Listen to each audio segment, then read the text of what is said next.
ఏంటి ఏంటి ఏంటి ఇవాళ మధ్యాహ్నం పని అంతా బేగ అయిపోయిందండి. ఖాళీగా ఉన్నానని యూట్యూబ్ పెట్టుకున్నానండి. దాంట్లో సతీ సావిత్రి సినిమా పెట్టుకున్నానండి. మంచి సినిమా, బాగుంటుంది, చాలా బాగుంది, చూడాలనిపించింది లాస్ట్ దాకా.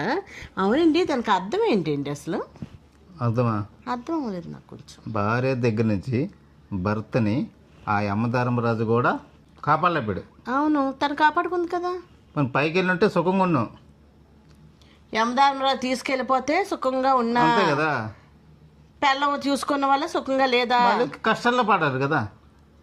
అయ్యో, అది కాపాడలేకపోవడం తప్పు అయిపోయింది అనమాట. అయితే యమధర్మరాజు తెలిపోతుంది, పిల్లం కాపాడినందుకు ఆనందం లేదు, ఉంటుంది, బాగుండదులే. మళ్ళీ కష్టపడాలి కదా. అదే అదే మళ్ళీ సంసారం అది ఇది అని మళ్ళీ అదే యమధర్మరాజు తీసుకెళ్ళిపోతే పైన హ్యాపీగా స్వర్గంలో పిల్లం పిల్లల జీవితం ఏది ఇంకేంటి? ఉండకుండా బాగుంది. కానీ తీసుకెళ్ళలేదు కదా, కాపాడలేపాడు. అది మేము కాపాడు అర్థం. అది